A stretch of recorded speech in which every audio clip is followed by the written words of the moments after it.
"We thought you were still in Seattle," my mother said, staring at me through the crack of my own front door. She did not open it wider. She did not step aside. She just held the frame with both hands like a bouncer at a club I was no longer welcome in, her body language making it absolutely clear that I was the interruption here, not her. Over her shoulder, I saw my brother's wife, Diane, sitting on my cream sectional with her bare feet propped up on my coffee table. She was eating a bowl of cereal and watching something on my television. My television. The one I had carried up 2 flights of stairs by myself last March. Daniel needed the apartment, my mother said. He needed it more than you do right now. I stood there for a moment. Just stood there, processing the specific insanity of what I was looking at. My grandmother had left me this apartment. It was in her will, written clearly, signed by 2 witnesses, and filed with the county. My name was on the deed. I had been paying property taxes on it for 3 years. And yet, here was my mother, standing in my doorway like she owned the place, explaining to me why my brother's need outweighed my legal title. "Open the door, Mom." My voice came out lower than I intended. Steady, measured. "Keep it down." She stepped outside and pulled the door, mostly shut behind her, leaving just enough of a gap to show me Diane hadn't moved an inch. "The kids are napping in the back room." The back room. That was my home office. I had a standing desk in there, a filing cabinet, a bookshelf I had organized by subject.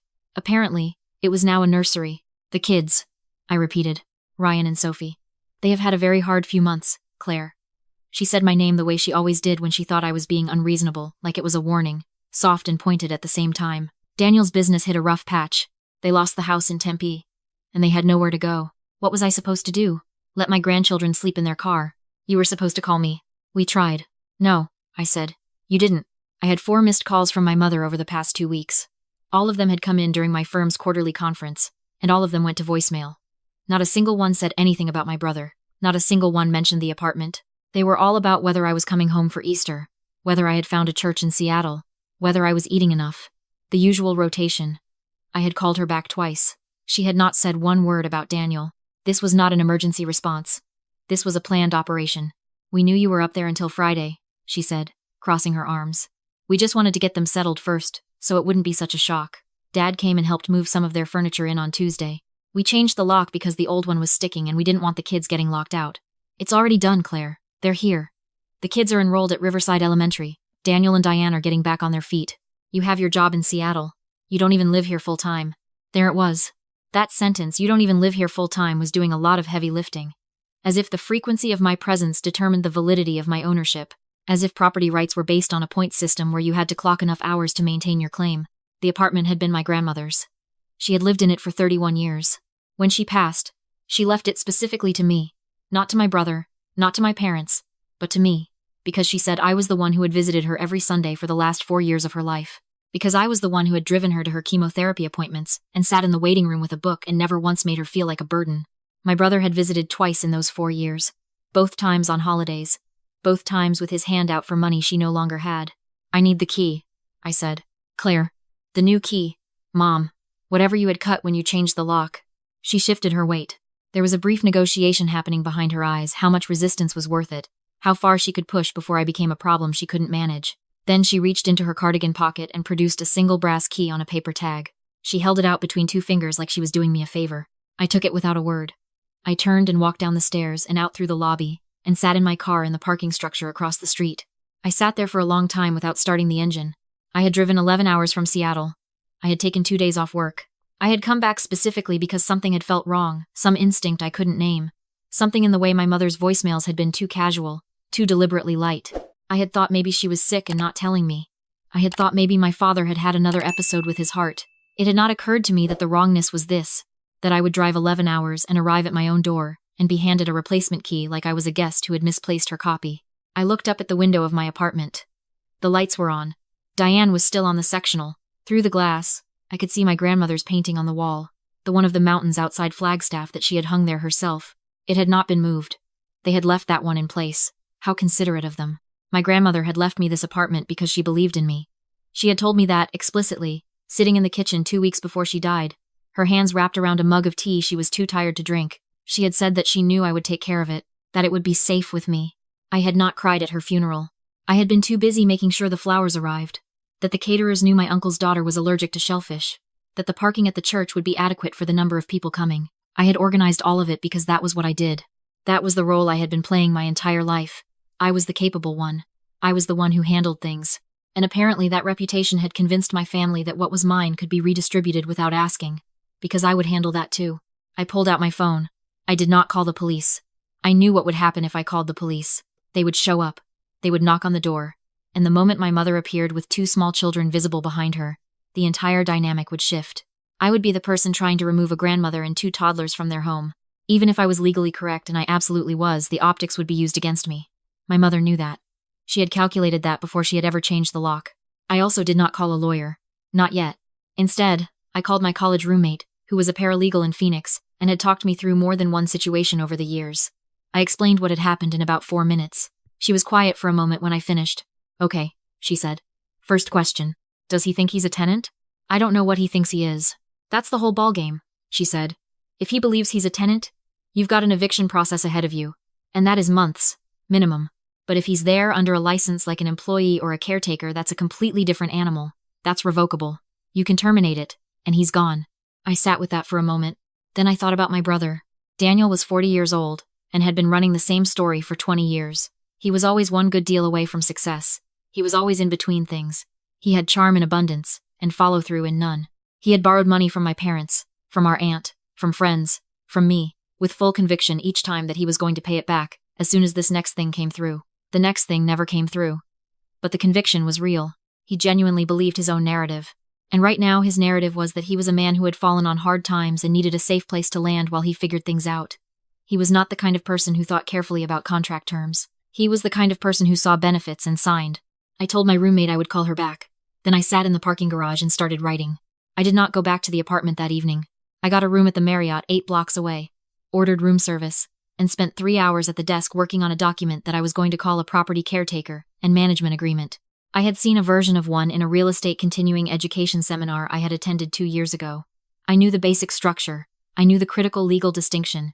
A tenant has possessory rights. A tenant pays rent and therefore has legal control of the space. To remove a tenant, you go to court. You wait for a judge.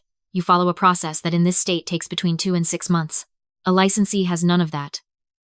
A licensee has a revocable permission to be on the property. Permission granted by the owner.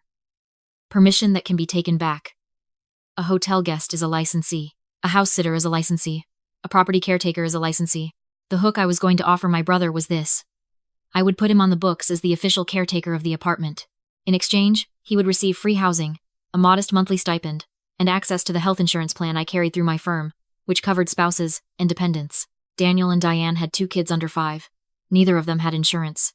I knew this because my mother had mentioned it in one of those voicemails, slipped in between comments about the weather and a recipe she wanted to send me. She had said it the way she always mentioned Daniel's problems, lightly, briefly, as if she were noting something minor, when in fact, she was planting a seed.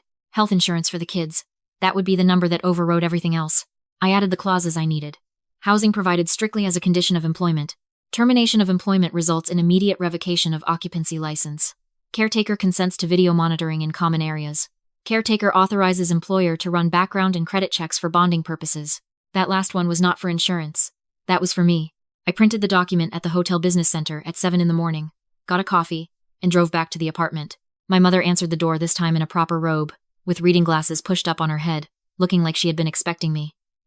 She had probably been up for hours, composing herself, rehearsing. I've thought about it, I said, before she could say anything. She blinked. I can't put them on the street. I kept my voice even. Reasonable. The voice I used in client meetings when I needed to appear collaborative. But I need to do this the right way. There are liability issues, insurance issues. If anything happens to the kids while they're here, and I haven't disclosed their presence to my insurance carrier, I'm exposed. My mother's posture shifted. She had been braced for a fight. I had not given her one. What are you saying? She asked carefully. I'm saying I want to make this legitimate. I want to put Daniel on the books as the property caretaker. He gets the space, he gets a stipend, and I paused just long enough. He gets the family added to my health plan. Full coverage, no deductible. From inside the apartment, I heard a chair scrape. 30 seconds later, Diane appeared behind my mother's shoulder. She was still in pajamas, her hair in a ponytail, but she was looking at me with the sharp attention of someone who had just heard something that mattered. Full coverage? She said. Gold tier, I said. The firm plan. Ryan and Sophie would both be covered as dependents. Diane looked at my mother. My mother looked at me. I could see them doing the math. I let them do it. I sat at the kitchen table, my kitchen table, which was now covered in crayon drawings and a sticky ring from someone's juice cup, and opened my laptop. Daniel came out of the back bedroom in a t-shirt and track pants, squinting at the light. He looked like a man who had been sleeping very well. I walked them through the agreement in the most uninteresting way I could manage. I kept my voice flat.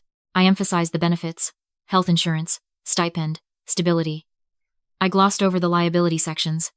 I did not highlight the clause about occupancy license, or the one about immediate termination. I mentioned the video monitoring as though it were obvious and administrative, the kind of thing every property owner did. Daniel picked up the document. He flipped through it the way people flip through terms of service agreements, scanning for his own name, looking for numbers, not reading sentences. "What does the caretaker stuff actually involve?" he asked. "Basic oversight. I need someone here when I'm in Seattle anyway. You do a walkthrough once a week, flag any maintenance issues, make sure no pipes freeze in the winter. It's light." I leaned back in my chair. "You'd actually be helping me out." He liked that framing. I had known he would. Daniel had always needed to believe that whatever he was receiving was in some way a service he was providing. "What about if I get back on my feet and don't need the space anymore?" he asked. "Then we terminate the agreement and you move on. Clean. No penalties." He nodded slowly. He passed the document to Diane.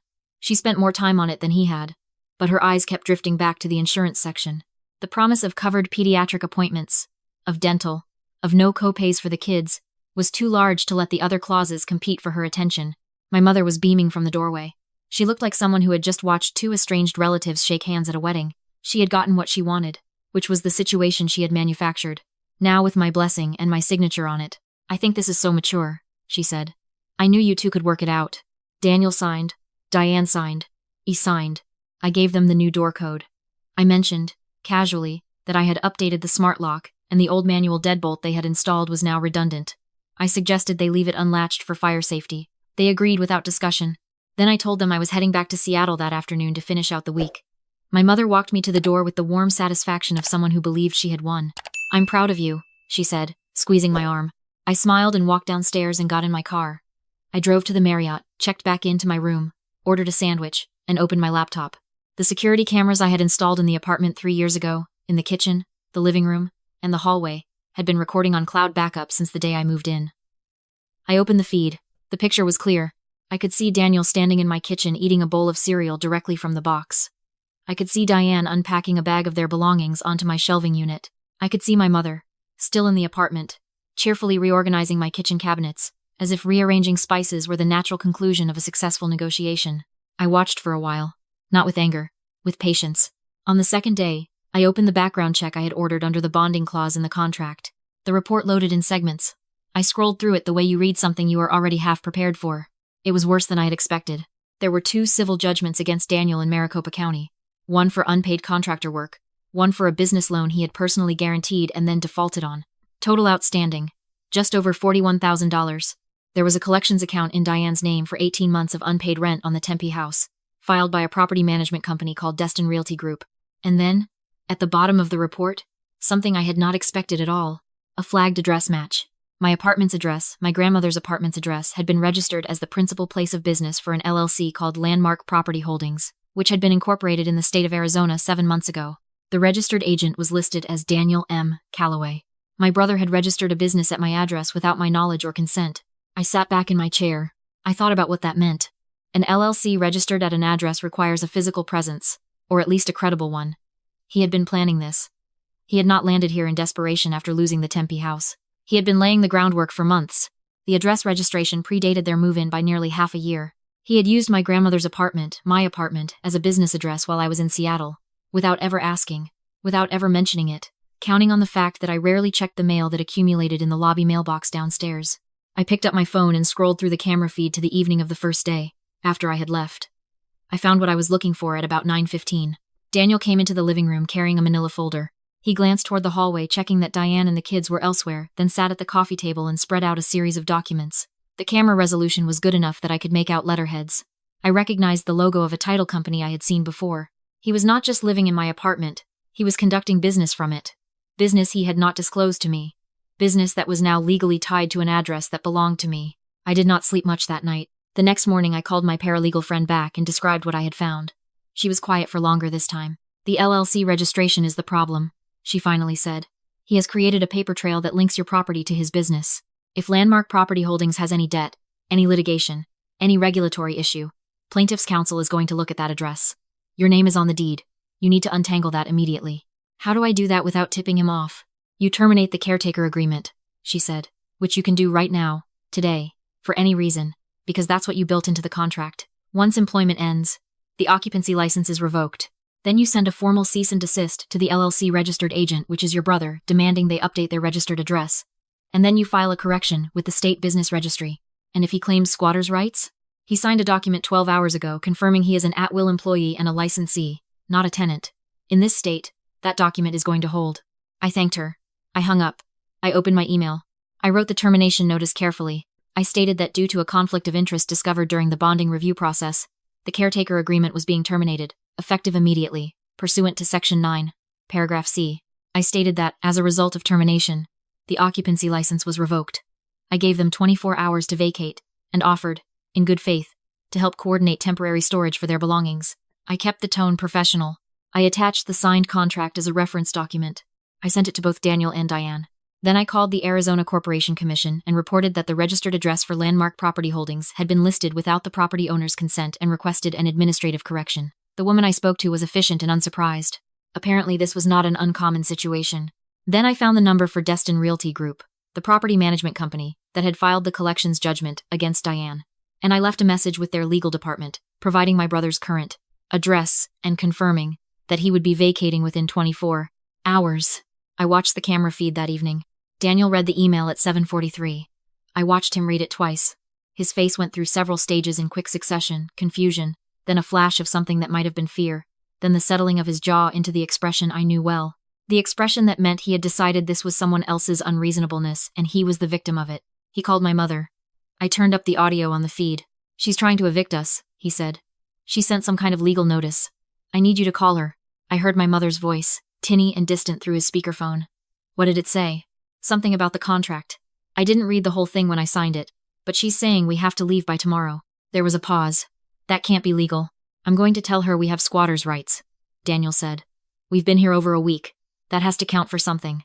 It did not count for anything. Not in Arizona. Not when you had signed a caretaker agreement with an explicit occupancy license clause 48 hours earlier. My phone buzzed. It was my mother. I let it go to voicemail. She called 3 more times over the next 2 hours. The 4th call, I answered. "Claire, this is not right," she said immediately. Her voice was not angry. It was wounded, which was more effective. "These are your niece and nephew. They are 5 and 3 years old. Whatever Daniel did or didn't do, those babies shouldn't be punished for it." "They're not being punished," I said. "I'm giving them a full 24 hours and offering to help with the move. You can't throw them out. Where are they supposed to go?" "Mom."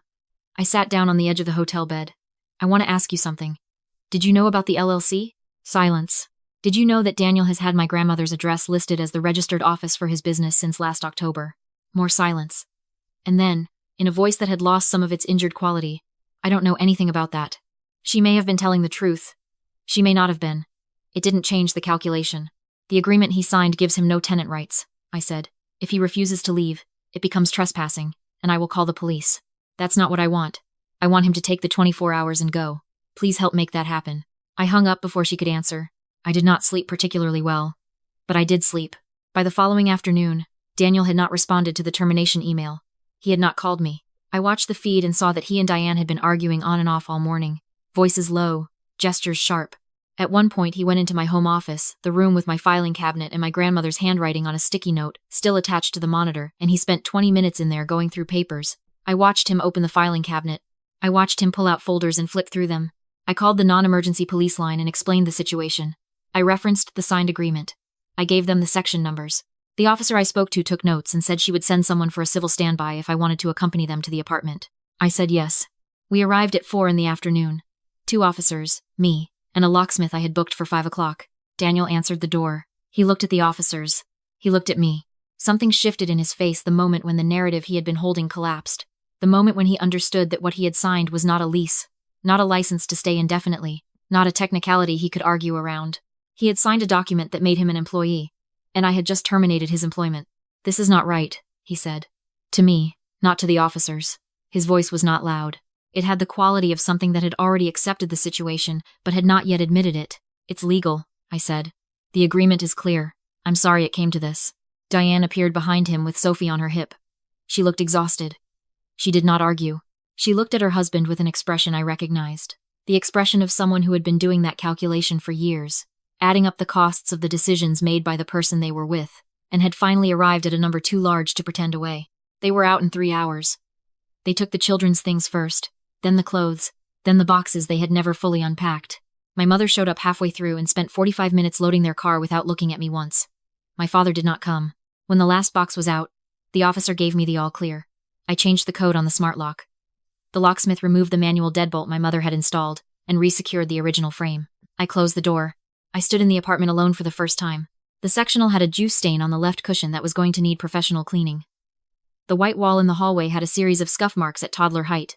My filing cabinet had been rifled through and not put back in order. The kitchen smelled faintly of something fried, but the mountains painting was still on the wall where my grandmother had hung it, exactly where it had always been. I sat down on the sectional. I did not turn on the television. I just sat in the quiet and let it settle around me. My phone had 17 missed calls. My mother had texted me a paragraph that began with the words, "I hope you're proud of yourself," and I had not read the rest of it. My brother had sent one message, which said simply, "You'll regret this." I had read that one. I had thought about it. I did not think I would. 3 days later, I drove back to Seattle. Before I left, I had the apartment professionally cleaned, the filing cabinet reorganized, the cushion treated by a specialist, who told me the stain would come out completely. I filed the formal correction with the Arizona Corporation Commission for the LLC address. I submitted a new disclosure form to my insurance carrier, confirming that no additional occupants were present on the property. I changed all the access codes one more time, just to be thorough. I also sent my mother an email. Not a long one. I told her that I understood she believed she had been helping, and that I did not doubt her love for her son and her grandchildren. But I told her that what had been done to my home, my grandmother's home, was not a small thing. It was not a favor between family members. It was an intrusion that had been planned and executed without my knowledge or consent, using a relationship I had trusted, and that it had cost me professionally and personally, and had required me to spend real legal and emotional energy to undo. I told her that I needed some time before I was ready to speak on the phone again. I told her I loved her. I sent it. She did not respond for 11 days. When she did, it was short. She said she was sorry I felt that way. She did not say she was sorry for what had been done. That was something I was still sitting with. I suspected I would be sitting with it for a long time. What I knew, sitting in my apartment in Seattle 2 weeks after it all happened, with a cup of coffee and the skyline through the window and the quiet that I had worked for and earned and refused to give away, what I knew was this. There is a version of being a good daughter that requires you to give everything that you are and everything that you have built to people who will take it without gratitude and call it love. I had been living in that version for most of my adult life. I had organized the funeral. I had made the drives. I had taken the calls. I had been capable and available and uncomplaining, and I had believed, somewhere underneath all of it, that this was building towards something, that the reliability would be recognized, that the capability would be honored. My grandmother had seen it. She was the only one who had. She left me the apartment not just as a gift, but as a message. She was telling me that I had value beyond what I produced, that my labor was not a public utility, that the things I built were mine. I think about that now when I look at the copy of the termination notice I saved to my desktop. I think about the moment Daniel signed that document, so confident he was taking something from me, so certain the trick was on his side. He had walked into the apartment believing he had found a free ride with no expiration date. What he had actually done was hand me the paperwork. The most effective response to someone who treats you like a resource is not to fight them on their terms. It is to quietly change the terms entirely, and let them discover the difference when it is already too late to undo. I reset the system, reordered the files, replaced the stained cushion, and returned to my life. My grandmother's painting hangs on the wall, in the exact place she chose for it, the mountains outside Flagstaff, the light the way she remembered it. It is still there. So am I.